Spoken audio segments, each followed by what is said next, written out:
Baik, kita terus bersama Zuhaimi Zain Azam untuk penjelasan lanjut mengenai senarai pemain yang dipanggil ke kem latihan Piala Dunia. Okey Zul, berdasarkan laporan Zul tadi, isu utama yang perlu diberi perhatian nampaknya tempoh masa latihan. Kerana kita lihat sebahagian daripada 33 pemain join lewat, ada yang bercuti dan sebagainya Zul. Terlebih dahulu, dengar saya? Dengan Zaki dengar saya? Yap, kita dengar Zul. Jelas. Okey, baik. Saya teruskan. Betul, kalau ikutkan pemain yang perlu lapor diri, memang cukup lewat bagi saya sebab kita tiada aksi kompetitif di mana liga itu tidak berlangsung dan melihat pada situasi ini pada kem latihan pusat pertama akan berlangsung pada 8 Mac yang saya rasa pada permulaan kem latihan pusat itu tidak banyak melibatkan atau tidak ramai yang terdiri daripada pemain-pemain utama. Yang saya menjangkakan pemain-pemain utama hanya akan berada dalam kem latihan pusat pada berikutnya iaitu pada 15 Mac 2024. Jadi ini sudah pasti akan menimbulkan satu lagi persoalan tentang kemampuan skuad Harimau Melaya untuk menghadirkan satu keputusan positif berdepan Oman di tempat lawan yang akan dibawa oleh jurulatih baru. Saya difahamkan ataupun saya menjangkakan sebenarnya Su dan Zaki pada 15 Mac itu pemain yang baru keluar ataupun baru selesai aksi pramusim antaranya mungkin babitkan pasukan Selangor, JDT. Saya rasa pemain-pemain ini daripada skuad Selangor dan JDT ini akan berada dalam kem latihan pusat kedua pada 15 Mac nanti. Jadi 8 Mac itu kita hanya akan lihat lebih ramai pemain-pemain baru ketiga yang kemudian akan dilepaskan ke skuad baru ketiga bimbingan Juan Torres Garrido. Okey Zul, kalau tak salah saya sebelum ni, Panggon pernah berdepan isu yang tak dapat pemain yang sepatutnya dipanggil untuk persediaan ke Piala Asia. Apakah kali ini situasinya berbeza atau perkara sama yang berulang sekarang ini Zul? Saya lihat situasi yang berulang. Ataupun kalau kita nak bandingkan dengan persiapan di Piala Asia itu agak berbeza. Persiapan untuk Piala Asia, saya rasa tim Panggon diberi sokongan yang lebih baik.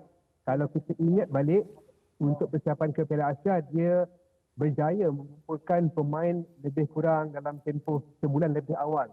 Malah pasukan kebangsaan juga telah hadir ke Qatar juga 2 minggu sebelum kejuaraan berlangsung berbanding beberapa negara lain. Tetapi situasi kem latihan pusat ini lambat pernah berlaku sebelum itu. Ini kita mengambil kira pasukan tidak melepaskan pemain kerana kem latihan pusat itu tidak jatuh kepada kalender FIFA ataupun kalender antarabangsa. Jadi mereka mempunyai hak untuk melepaskan pemain ataupun sebaliknya.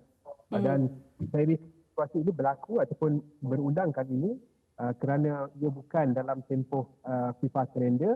Apatah lagi pasukan berada dalam aksi pramusim ataupun latihan pramusim. Dan itu juga diakui oleh tim Panggon dalam kenyataannya di mana kita faham pasukan-pasukan kelab sedang menjalani latihan pramusim dan pada masa sama kalender perlawanan antarabangsa pula hanya akan bermula dari 18 hingga 26 Mac.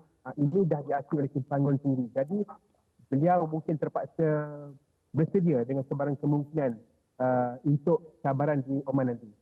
Okey. Baik Zul, kita juga nak tahu sebenarnya apakah faktor utama pengguguran 5 pemain senior yang telah diumumkan? Okey, 4 daripada pemain JDT, 1 daripada pemain Selangor. Kalau kita lihat persembahan mereka di Piala Asia, of course Nasib Isa mendapat kritikan hebat oleh peminat. Saya sebenarnya mungkin kesian juga dengan pemain ini kerana beliau dipilih pada ketika tidak berada dalam prestasi terbaik. Kerana saya percaya kalau beliau diberikan masa dan dipanggil untuk perlawanan yang lebih bersesuaian, Nasib Isa mungkin boleh membuktikan situasi sebaliknya. Tetapi dipanggil untuk Piala Asia, satu perlawanan yang cukup kompetitif yang tinggi, apatah lagi pemain ini dah lama tak beraksi. Pemain ini off form ketika beraksi di Qatar. Termasuk mungkin saya boleh katakan Afiq Fazail dan juga Muhammad Sumareh yang tidak berjaya memberi sumbangan besar kepada pasukan. Afiq Fazail hanya beraksi satu perlawanan, kemudiannya mengalami cederaan iaitu ketika bertemu Jordan. Nasir Isa hanya beraksi ketika perlawanan bertemu Bahrain, dan Sumareh juga beraksi salah satu ataupun dua daripada 3 perlawanan di Qatar tempoh hari.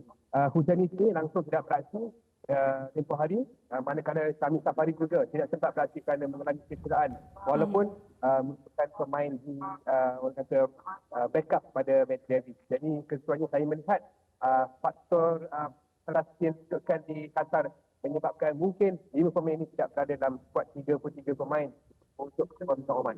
Baik, nampak jelas keputusan itu dilakukan kenapa ya. Okey, boleh Zul terangkan pula mengenai call up bagi pemain bawah 23, keperluan untuk barisan pemain ini dalam skuad senior, Zul. Okey, nak tak nak nampaknya Kim Panggon terpaksa melakukan pendekatan ini. Saya lihat ada, kalau kita lihat dari sudut positif, pemain-pemain bawah 23 boleh membuktikan kemampuan mereka untuk mencuri, menembak hati Kim Panggon untuk dipilih. Dalam masa sama mereka juga melakukan persediaan awal untuk Piala Asia bawah 23 di Qatar nanti yang akan berlangsung pada bulan April, kerana skuad bawah 23 saya difahamkan hanya akan terbang ke Dubai ataupun Doha pada 1 April. Jadi mereka dah diberi satu latihan yang lebih baik bersama skuad senior, skuad Harimau Melaya. Pemain-pemain seperti Azam Azmi Murad, Safwan Mazlan, Haris Haikal, Muhammad Azma, Fatin, Ziki, Ruben Siren, Alif Izwan, Hakimi Azim, dan termasuk para badan. Orang kata diberi satu peluang untuk mereka dua perkara, iaitu cuba melambat hati Kim Panggon dipilih ke Oman, dan yang kedua adalah persediaan awal ke Piala Asia baru ketiga ke Qatar. Keperluannya saya rasa ada untuk menampung skuad senior berlatih sehingga 15 Mac itu untuk satu latihan yang lebih baiklah dengan adanya kelompok lebih besar.